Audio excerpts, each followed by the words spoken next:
saya ingin pindah haluan untuk belajar agama.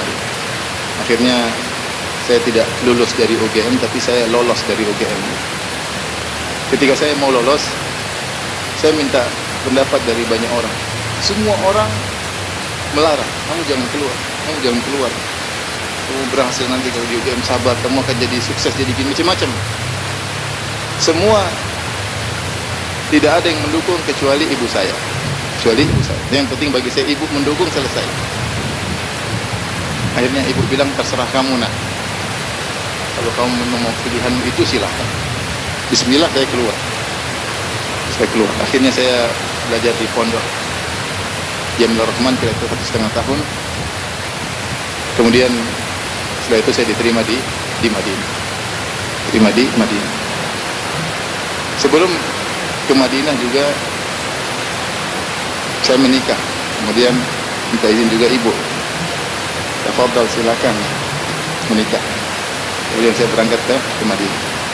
Bukan seperti antum, Masya Allah, orang tuanya sudah kenal sunnah, makanya antum dimasukkan di pondok Imam Bukhari, ya. Orang tua saya dulu, kita hidup di keluarga yang jangankan mengenal sunnah. Yang pertama salat, saya ingat saya 5 waktu maksudnya, saya dulu, baru kemudian yang lain. Tapi ibu saya sholat belakangan. Setelah saya sholat, kemudian baru adik-adik, baru kemudian orang tua sholat. Jadi dia bukan seorang wanita yang ahli ibadah, bukan seorang wanita yang rajin puasa sunnah, tidak. Tetapi saya yakin doa orang tua sangat mudah dikabulkan, karena tidak ada orang yang tulus mendoakan kita seperti orang tua kita, ya, seperti orang tua kita. Akhirnya saya kuliah sampai akhirnya selesai S1, kemudian ada pendaftaran S2 waktu itu.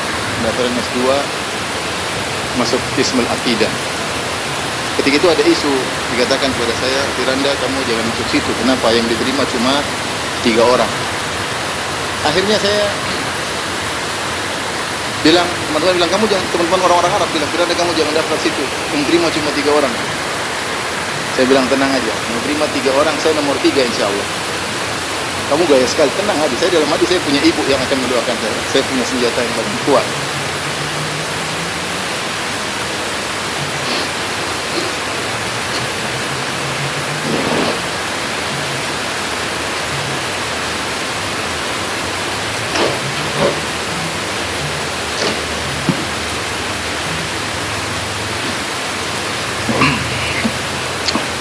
Akhirnya ada lagi bilang, Firanda, alhamdulillah sekarang dengar-dengar isunya diterima 5 orang. Saya bilang, tenang, saya nomor 5, jangan khawatir. Jadi mereka, teman-teman saya tambah jengkel, kamu sombong banget, tenang aja, saya nomor 5. Akhirnya benar, waktu ujian, hari pas mau ujian, pagi-pagi di sana, jam sebelumnya, saya telepon ibu, ya. Saya telepon ibu, sholat malam, saya bangunkan. Sini di Madinah masih mungkin jam 12 malam, saya telepon. Sekarang, Bu, Mama bangun, sholat. Saya telepon istri saya juga, bangun, sholat. Karena besok ujian. Hanya ikut ujian. Alhamdulillah, ketika pengumuman qadarullah itu saya nomor 1. Saya nomor 1. Setelah itu, kita terima 18 orang. Dari 18 orang ini, atau 20 orang, saya lupa, harus tes lagi Quran.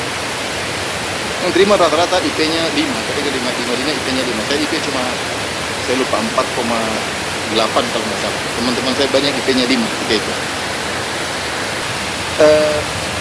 Kalau nggak salah berapa hari kemudian ujian Quran. Ujian berikutnya, wah, ujiannya susah. Rata-rata teman-teman menyetor 30 juz. Saya cuma ambil kadar minimal 5 juz. Saya nggak punya banyak hafalan. Kamu kira berapa 5 juz? Kita hadir, yang menguji pakai pikol, kemudian tegang, satu orang ditanya, mengerikan. Saya lihat dari luar, mengerikan nih, gimana saya bisa jawab atau tidak. Jadi kondisinya menegangkan. Akhirnya saya telepon ibu lagi, saya punya senjata. Mak, sekarang mak berdoa. Sekarang. Anda lagi, saya bilang sama saya, Anda lagi ujian. Kenapa Anda? Sekarang lagi doa. Mama sekarang berdoa ya. Sekarang mak. Terus saya matikan. Mama saya berdoa, mungkin sekitar 5 menit, ada syekh lewat. Kira-kira kamu ngapain sini? Ujian Quran. Mana? Sudah, kamu sama saya aja sini. Akhirnya cuma surat Al-Baqarah, ya. Akhirnya saya diterima. Ini Maksud saya, doa orang tua itu sangat penting. Kemudian ketika saya selesai S2, ada pendaftaran S3. Saya sudah capek belajar. Itu juga mungkin capek belajar ya. Saya sudah capek belajar. Tiap hari ujian, saya nggak mau. Saya mau uji orang, uji terus, saya nggak mau. Akhirnya saya bilang sama istri saya yang saya cintai, saya bilang, sayang, kayaknya Abi udah nggak mau kuliah lagi, nggak mau lanjut. Capek belajar terus. Jadi saya menangis. Masih ingin tinggal di Madinah. Udah capek, udah pulang aja kita Indonesia udah. Kita dakwah udah capek, belajar disuruh belajar ini udah capek. Istri saya akhirnya nurut tuh, sudah dia pulang. Tapi ada mama, saya harus bilang dulu, Ma, saya bilang sama saya, Ma, Anda mau pulang? Kenapa? Gak lanjut, nggak capek, Mak, belajar capek. Kata mama saya, kata ibu saya, sudah, Anda masuk aja ujian. Pokoknya masuk aja ujian. Terima nggak terima, masuk ujian. Kalau nggak terima pulang. Sudah, akhirnya saya masuk ujian dengan kurang persiapan. Karena emang saya niatnya mau pulang. Karena melaksanakan nasihat orang tua, akhirnya saya masuk ujian. Waktu itu ujian sekitar ada 80 orang atau 100 orang, saya lupa. Dari berbagai kota di Arab Saudi. Mereka datang ke Universitas Islam Madinah untuk masuk ke S3. Kali diterima 10 orang. Terima 10 orang. Saya masuk itu ujian 3 jam. Kalau saya lupa, coba tanya Ustaz Abdul Rai. Saya lupa. Jadi saya ujian bareng Ustaz Abdul Rai. Masuk S2 ke S3. Hafizahullah Ta'ala. Kemudian ujian mungkin baru sejam, saya sudah keluar. Teman-teman sampai tank masih kita tambah waktu. 3 jam mereka masih kurang waktu. 1 jam saya sudah keluar. Saya keluar. 2 hari kemudian, 3 hari saya agak lupa, ditelepon. Firanda Ta'al. Kenapa sih? Kamu diterima? Kok bisa? Saya datang. Saya tahu saya nggak bisa jawab. Yang penting saya jalankan perintah orang tua. Kemudian saya dipanggil ujian, saya tidak persiapan. S3 minimal 10 juz. Kalau mau masuk minimal 10 juz. Waduh. Itu besoknya. Jadi hari itu saya dengar, besoknya datang. Hari itu saya murojaah. Murojaah cuma dapat 9 juz. Ya, karena lupa. Saya memang tidak ada persiapan untuk. Jadi saya cuma bisa 9 juz. Saya sampai tiba di tempat ujian, saya bilang, saya sudah murojaah dari kemarin cuma 9 juz. Kamu hafal Maryam Kahfi nggak? Hafal, itu 1 juz, pas 10 juz. Jadi banyak hal-hal yang sulit yang saya hadapi, tapi saya punya senjata doa orang tua. Ketika orang tua saya sudah 2 hari tidak ada, baru saya merasa agak berat. Ada permasalahan-permasalahan saya hadapi seperti berat. Karena senjata andalan saya sudah tidak ada. Rahimahullah.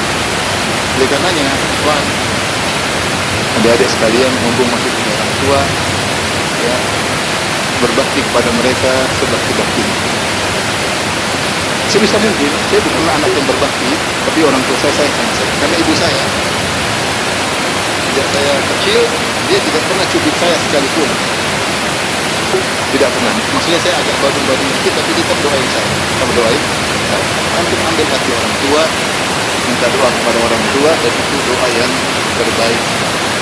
Ya, kata Nabi SAW, salatu da'awatin mustajabah la yusaffa bihinna. 3 doa yang pasti dikabulkan oleh Allah yang tadi, doa walid bi waladi. Doa orang tua kepada anaknya.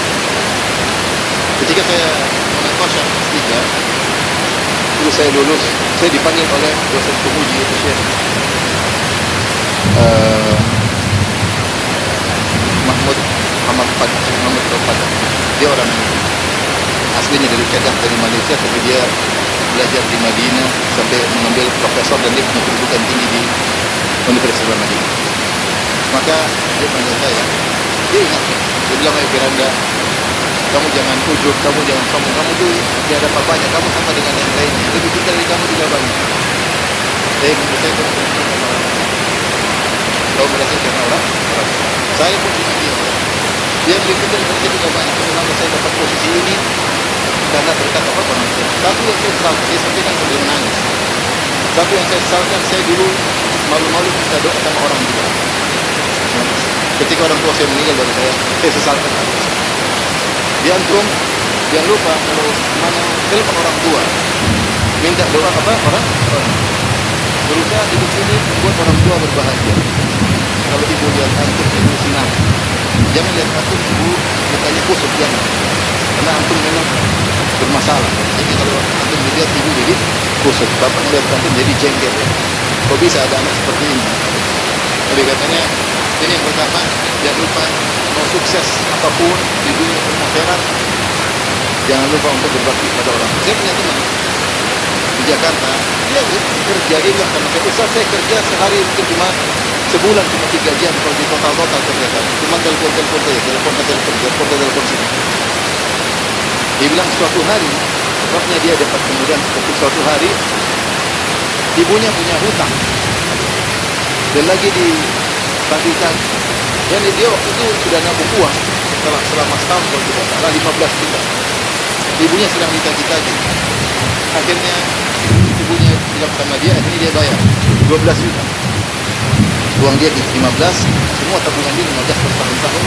Ibunya butuh 12. Akhirnya dia bayar, tapi dia bilang sama ibunya, "Ma, ibu, coba cek lagi masih ada utang yang lain, Bu. Masih ada enggak?" Ibunya bilang, "Cek, ternyata masih ada, Ma. Masih ada 3 juta lagi." Pas 15 juta. Jadi uang semua dikumpulkan, dia gunakan untuk berhutang ibu. Kalau sekarang cuma kerja 1 bulan 3 jam, hasilnya 9 juta. Artinya saya bilang ini berbalik sama orang tua, bukan cuma kesuksesan di akhirat saja, jadi juga apa? Sukses. Kayak antum nanti kalau sudah besar, jangan pernah pelit sama orang tua, jangan pernah perhitungan sama orang tua. Orang tua dulu tidak pernah perhitungan sama antum. Antum masih kecil, sekarang untuk sekolah aja biayanya besar atau tidak? Memang masuk di Bukhari gratisan, bayar tau. Bayar orang tua kerja setengah mati, bayar terus antum main-main, nggak serius, ya. Menyakiti hati orang tua bayar setengah mati biar antum berhasil, paling tidak menjadi anak yang soleh. Bukan pulang dari sekolah dia ada di kerjanya. Jangan ya. Jadi berusaha menjadi seorang yang soleh, berbakti kepada orang tua, dan saya insya Allah berhasil dunia dan akhirat. Berhasil dunia dan akhirat. Jadi dan masih banyak contoh-contoh yang lain yang ya saya lihat teman-teman saya, teman dekat yang saya itu persis mereka sukses gara-gara mereka berbakti kepada orang tua. Apakah mereka seorang dai, apakah mereka seorang pejabat, apakah mereka seorang pegawai, apakah mereka seorang bisnismen, mereka berhasil karena orang tua. Jadi sekali lagi jangan pernah pelit sama orang tua.